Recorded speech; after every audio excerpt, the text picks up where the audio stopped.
पे हम पहुंच चुके थे मदुरई। और जैसे कि आपने मेरा पहला पार्ट देख ही चुके होंगे जिसमें हमने जो है मीनाक्षी अम्मन टेम्पल को कवर कर लिया था। उसके बाद हम यहाँ पर जल्दी से ब्रेकफास्ट करते हैं और देन इसके बाद निकल जाते हैं मदुरई के कुछ और साइट सीइंग करने के लिए, जिसमें से हमारा पहला है वो गांधी स्मृति संग्रहालय यानी कि गांधी म्यूज़ियम है। तो हमने ले लिया यहाँ से लोकल बस और देन हम जो है बहुत ही कम प्राइजेस में जो है उसके नियरेस्ट प्लेस पे पहुँच जाए, क्योंकि यहाँ से कोई डायरेक्ट जो है रेलवे स्टेशन से आपको बस नहीं मिलेगी। ये आपको एक नियरेस्ट प्लेस पे पहुँचा देगी जहाँ से आप इजीली जो है वॉकिंग डिस्टेंस पे 2-3 किलोमीटर, 2 से 1 किलोमीटर, 3 किलोमीटर तो बहुत ज़्यादा हो जाता है। और यहाँ की बसेस भी जो है बेसिकली फ्री रहती है लेडीज़ के लिए। आप देख सकते हो यहाँ पे आपको साइन बोर्ड दिखा रहा है। तो अभी हम फिलहाल जो है गांधी म्यूज़ियम जा रहे हैं। तो गांधी म्यूज़ियम करीबन यहाँ से 1.5-2 किलोमीटर पड़ रहा है। तो लग तो ऐसा रहा था, पर चलते चलते तो हम लोग सब थक ही गए थे, फिर भी हम लोग चलना नहीं छोड़े, चलते रहे। और इसके बाद जो यहाँ से जो है आप टर्न लेकर सीधे चले जाइए, ये बिल्कुल सीधा स्ट्रेट है। और इसके बाद जो है आपको मिल जाएगा बहुत सारे आपको फ्रूट्स की दुकानें भी मिल जाएंगी जहाँ से आप खरीद कर जो है खाते जाइए और चलते जाइए। तो ये कुछ ऐसा गेट तरीके का कुछ आएगा वाइट कलर का। अब यहाँ से बिल्कुल स्ट्रेट जाइएगा, कहीं भी मुड़ने की ज़रूरत नहीं है और देन आप जो है गांधी म्यूज़ियम पहुँच जाएंगे। तो हमें ना बीच बीच में थोड़ा सा कोकोनट वाटर है, थोड़ा सा लेमन सोडा है और कुछ फ्रूट्स है वो खरीद कर खाते चलते गए। देन उसके बाद ये आप सामने देख रहे हैं यही है हमारा जो है वो गांधी म्यूज़ियम है। तो हम गांधी म्यूज़ियम पहुँच चुके हैं और यहाँ से हम जो है इसके बाद जाएंगे अंदर। और ये दोनों ही प्लेसेस को हम यहाँ पे मतलब एक गांधी स्मृति संग्रहालय भी है और एक गांधी म्यूज़ियम है। ये कुछ इसके डिटेल्स है, कितने बजे ओपन होता है, क्या वर्किंग आवर्स होते हैं और कितने प्राइजेस लगते हैं। तो देन उसके बाद जो है आप थोड़ा सा और वॉक करेंगे तो आप वहाँ पर आपको कोई भी गाइड कर सकता है कि किस तरफ टर्न होना है। तो हम लोग जो है आगे बढ़े तो हमें लगा कि यही होगा, पर किसी ने हमें गाइड किया कि नहीं आप इस तरफ जाइए, ये डायनासोर जो आप देख रहे हैं यही है, इससे आप जो है राइट लेंगे तो आपको ये म्यूज़ियम दिख जाएगा। तो हम म्यूज़ियम में एंटर कर चुके थे एक नॉमिनल फ़ीस देकर। यहाँ पे सारे ही प्रकार के जीव जंतुओं के अपडेट्स दिए हुए थे, कुछ सोलर पैनल के बारे में दिया हुआ था और कुछ जो है आपको बच्चों के लिए इंटरेस्टिंग थिंग्स थी यहाँ पर, वो भी देख सकते हैं। ये कुछ बनाया हुआ था डॉम टाइप का। और जो पुराने ज़माने के जितने भी हमारे यहाँ पे कलाकृतियाँ थी, जो मतलब कांसा तांबा जो भी यूज़ किया जाता था, वो सारा ही कुछ आपको इस संग्रहालय में मिल जाएगा। और डिटेल्स दिए हुए थे जो भी हमारी एंडेंजर्ड प्लांट की स्पीसीज़ थी या फिर एनिमल की स्पीसीज़ थी जो आज विलुप्त हो रही, उनके बारे में दिया हुआ था। तो ये एक जो है बच्चों के लिए बहुत इंटरेस्टिंग था। यहाँ पे 3 लैंग्वेज में दिया हुआ था, हिंदी, इंग्लिश और तमिल। तो आप उस हिसाब से इसको स्विच ऑन करके सुन सकते हैं, बच्चे स्टडी कर सकते हैं। ये बहुत अच्छा इंटरेस्टिंग मॉडल था। कुछ एनिमल्स थे बहुत सारे, जैसे बर्ड्स थी, अपनी फ्लैमिंगो बर्ड्स थी, उनके बारे में डिटेल्स दिया हुआ था। तो ये पूरा एक कंप्लीट पैकेज था एनिमल, प्लांट और सोलर बायोगैस, इन सब के बारे में। तो ये जगह जो थी यहाँ पर बच्चे लोगों को लाया जाता है, जैसे छुट्टी का दिन हुआ या फिर जैसा भी कुछ हुआ तो बच्चे यहाँ पे विज़िट करते हैं। यहाँ पे कुछ और भी डिटेल्स दी हुई थी। आप थोड़ा उस कमरे से बाहर निकल के दूसरी जगह जाएंगे तो आपको और भी डिटेल्स मिल जाएंगी। तो इसी तरह से हम लोगों ने करीबन यहाँ पर हाफ एन आवर और मे बी 45 मिनट्स यहाँ पे हमने व्यतीत किया, क्योंकि एक तो हम उतनी दूर से चल कर आए थे तो हमें लगा कि थोड़ा रहना चाहिए। यहाँ पे जो है मॉडल भी बनाया गया था मीनाक्षी अम्मन टेम्पल का। जब हम गए थे तो मीनाक्षी अम्मन टेम्पल जो था वो कंस्ट्रक्शन था वहाँ पे बाहर की तरफ में, तो वो उतना अच्छा लुक नहीं दे रहा था। जिस तरह से आप देख रहे हैं कि इसके 4 दरवाजे होते हैं, उत्तर पश्चिम पूरब इस तरह का।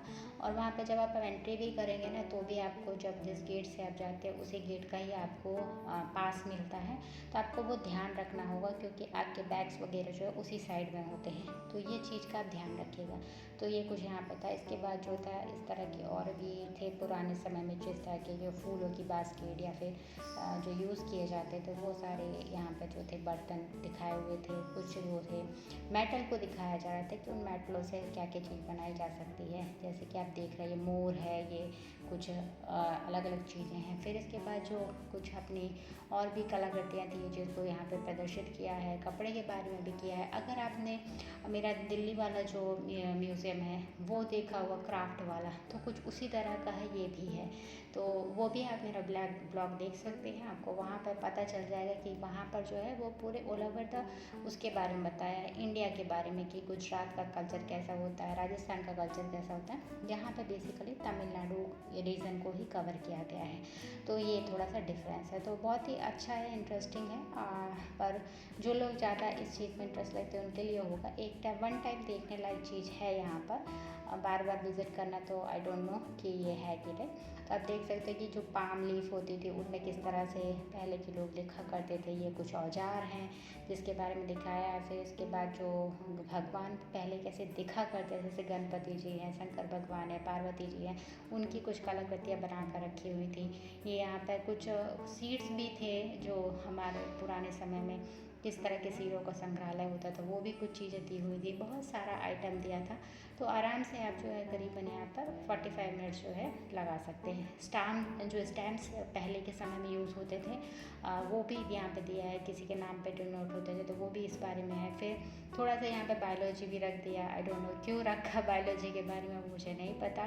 तो स्नैक्स के जो प्रिजर्वेटिव थे वो थे यहाँ पर, तो ठीक है, बच्चों के इंटरेस्टिंग हो गया था थोड़ा सा ये। फिर यहाँ पे जो हमारा वाटर के अंदर जो फोना होता है वो भी दिया हुआ था। कोरल लीव्स वगैरह दी हुई थी, स्टार फिशेस दी हुई थी, तो उनके बारे में भी था।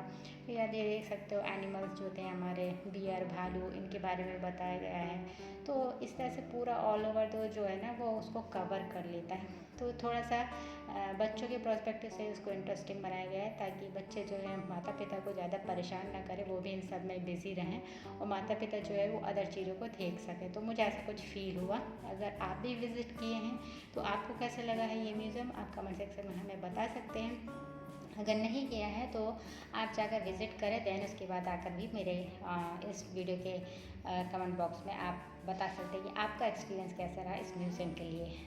बेसिकली मदुरई जो है बहुत ही स्पिरिचुअल प्लेस है, तो यहाँ पे अगर आप मंदिरों को विज़िट करना चाहें तो यहाँ पे 2-3 और मंदिर हैं जो मैं आपको दिखाऊंगी। यहाँ पे फ़िलहाल तो आप देखिए कि ये जो फॉसिल्स हैं रॉक्स से बने हुए हैं उस समय के, तो ये मंदिर जो मूर्तियाँ हुआ करती थी इस तरह के आपने गणपति जी कभी नहीं देखे होंगे, 2 सिर वाले और ऐसे 5 या 10 हाथ वाले। हमने तो सिंपल गणेश जी देखे हैं, तो यहाँ पर आपको गणपति जी हैं, इस तरह के कुछ म्यूजिकल इंस्ट्रूमेंट्स भी आपको दिख जाएंगे। तो ओवरऑल जो है बहुत ही अच्छा एक्सपीरियंस था, कूल एनवायरनमेंट था और इजीली जो है आप यहाँ पर जो है बस यही कि शांति बनाए रखना है, आपको ज़्यादा वो नहीं करना है और बिल्कुल शांति से आप देखिए। आप वीडियो भी बना सकते हैं, बस आपको किसी को परेशान नहीं करना है, तो इसी वजह से मैंने यहाँ पे वीडियो बना पाई। तो ये कुछ ब्रॉन्ज के भी मटेरियल यहाँ पे दिए हुए हैं। ज़्यादातर ये सब जो है भरतनाट्यम, जो बेसिकली हर जगह पे आपको इस तरह की स्टैचू मिल जाएगी। मैं जैसे कि मैं आपको बताई थी कि ऑलरेडी स्नैक्स के कुछ प्रिजर्वेटिव्स थे वो थे। फिर हमने 2-4 पिक्चर्स क्लिक कर लिए। यहाँ पे जो शंख की वैरायटी आप देख सकते हो, समुद्र के किनारे तो इतने सारे शंख का तो रहता ही है। जैसे कि हम लोग रामेश्वरम से ऑलरेडी आए हुए हैं, तो वहाँ से हमने ऑलरेडी शंख खरीदा हुआ है। होप आपने मेरा रामेश्वरम वाला वीडियो ऑलरेडी विजिट कर चुके होंगे, नहीं किए होंगे तो आप जाकर कर सकते हैं। मेरे ट्रैवल ब्लॉग जो प्लेलिस्ट है वहाँ से आप उसको चेकआउट कर सकते हैं। तो इस तरह से ये ऑलमोस्ट आप देख सकते हो कि डिफरेंट जो है पूरा सेक्टर कवर कर लिया गया है। नो डाउट यहाँ पे आपको जितनी भी तमिलनाडु की जो अगर आपको जानना है, बेसिकली आप आर्कियोलॉजी डिपार्टमेंट में पढ़ाई करते हैं या फिर कुछ कर रहे हैं, इंटर्नशिप कर रहे हैं, तो ये बहुत अच्छा है कि आप यहाँ पे विज़िट कर सकते हो। ऑलमोस्ट आपको सारी जानकारियाँ जो है यहाँ पे मिल जाएंगी। हमने यहाँ पे थोड़ी सी पिक्चर्स क्लिक करी, आप देख सकते हो। और मेरी सिस्टर्स हैं, उन लोगों को तो ये चीज़ें बहुत अच्छी लग रही थी, एनिमल से रिलेटेड था तो बहुत ही इंटरेस्टिंग लग रहा था, तो वो लोग इसको ज़्यादा देख रहे थे, पढ़ रहे थे इसके बारे में। वो लोग ऑलरेडी जानते हैं तो हमें एक्सप्लेन कर रहे थे कि ये कौन सा एनिमल है, ये कौन सा एनिमल है, इस तरह से। तो बहुत अच्छा इंटरेस्टिंग एरिया था। फिर कुछ उनके जो हमारे बेसिकली उस समय पे जो औजार यूज़ किए जाते थे युद्ध के समय में, जो भी बंदूकें थी, जो भी चीज़ें थी उसके बारे में बताया। ये कुछ एक स्पिरिचुअल फोक डांस के समय में यूज़ करने वाला था। जैसे कि आप देख रहे हो, ये अलग ही समझ में आ रहा है कि रावण है और इस तरह से 10 हाथ 10 वो बनाए गए हैं। ये गांधी जी का चरखा है, तो ये तो सब जो है एक उसका कहना चाहिए रेप्लिका बनाई गई है। ओरिजिनल चरखा तो साबरमती जो गांधी आश्रम है गुजरात में, वहाँ पर है। और ये मोर पंख के बारे में है, वहाँ पर कैसे डांस के समय यूज़ किया जाता था, ये सब चीज़ों के बारे में था। तो बहुत ही सिंपल चीज़ें थी जिसको हमने देखा। उसके बाद हम बाहर निकले और यहाँ पे एक और छोटी सी गैलरी थी, उसको भी हमने जल्दी से विज़िट किया क्योंकि ऑलमोस्ट बहुत टाइम हो चुका था। हमको अभी एक जगह और जाना था जो नाइकर पैलेस है वो तिरुवल्लर, तो वहाँ भी जाना था हमको। तो हमने कहा जल्दी से भी विज़िट कर लें। तो ये सिंपल है, इसको मतलब गांधी जी की जीवनी दी हुई है कि कहाँ उन्होंने कौन सा आंदोलन किया, किसके साथ मिलकर किया, उसके बारे में दिया। तो ये एक 1 राउंड में विदिन 15 मिनट्स में ही कवर अप कर सकते हो आप इसको, ज़्यादा टाइम नहीं लेता है। डिटेल्स दी हुई हैं, आप यहाँ पे चाहो तो साइन कर सकते हो जैसे कि हमने किया। और देन इसके बाद जो हम यहाँ से बाहर निकल गए, तो ये सिंपल से यहाँ म्यूज़ियम ख़त्म होता है। इसके बाद हम लोग बाहर निकले और देन इसके बाद हम लोग जो अपने नेक्स्ट प्लेस पे जाएंगे। इसके साथ ही जो है आप और भी चीज़ें मैं आपको दिखा दूँगी। 2-3 और मंदिर हैं जो नियर बाय ही हैं, 2 किलोमीटर पे ही पड़ते हैं। सो बेसिकली ये जो टेम्पल है ये कहलाता है वाइड्यूर मरियप्पन टेप्पुकुलम टेम्पल। टेप्पुकुलम का मतलब होता है तालाब, यानी कि ये जो है टेम्पल वो एक तालाब के अंदर है। और ये जो तालाब है बेसिकली 16 एकड़ क्षेत्र में फैला गया है। और यहाँ पर वार्षिक नौका उत्सव होता है जिसमें कि मीनाक्षी और सुंदरेश्वरम की जो मूर्तियाँ होती हैं उसको रथ पे रख कर जल विहार किया जाता है। तो इस तरह का कुछ शो यहाँ पर बनाया जाता है, वो तो शायद एक पर्टिकुलर टाइम पीरियड पे ही होता होगा। यहाँ से अब हम निकलते हैं, जो हमारा नेक्स्ट है वो है तिरुमलाई नायक पैलेस है। ये पैलेस जो है बेसिकली यहाँ पे एंट्री फीस 10 रुपीज़ है, ज़्यादा नहीं है। वीडियोग्राफी फोटोग्राफी के लिए भी है, आप देख सकते हो वहाँ पे चार्जेस लिखे रहते हैं, वो भी बहुत नॉमिनल है, 50-100 रुपये। ये सबसे इंटरेस्टिंग प्लेस था, यहाँ पे लोग बहुत फ़ोटो खिंचा रहे थे। ये जो रखा हुआ है बैठने का वहाँ पर, तो बेसिकली कहा जाता है कि ये जो टेम्पल की जो कलाकृति है वो महल द्रविड़ और राजपूत शैली का एक अद्भुत मिश्रण है। और यहाँ की नक्काशियाँ भी बहुत ही मंत्रमुग्ध करने, रियली बहुत ही इंटरेस्टिंग है। साउथ में सबसे ज़्यादा तो गाइस मुझे इनकी नक्काशियाँ ही पसंद आती है, बहुत ही सुंदर है। तो ये भी बहुत सुंदर प्लेस है आपके लिए। यहाँ पे जो है लाइट शो होता है, साउंड शो होता है इवनिंग के टाइम पे। तो आपके पास अगर टाइम हो तो आप ज़रूर यहाँ पर रुक कर देख सकते हैं। इसके बाद 2-3 प्लेसेस और हैं तो वहाँ भी आप विज़िट कर सकते हो, जैसे कि द्रविड़ त्रिपुरम सुब्रमण्यम स्वामी टेम्पल है। देन उसके बाद जो है कोडूर अलगर मंदिर है। तो इस तरह से आप 2-3 और विज़िट कर सकते हैं। हम लोगों की तो इवनिंग में ट्रेन थी तो हमने यहाँ से कन्याकुमारी निकल रहे हैं। मेरा कन्याकुमारी ब्लॉग ऑलरेडी आ चुका है, आप चाहो तो मैं डिस्क्रिप्शन बॉक्स में से चेकआउट कर सकते हैं।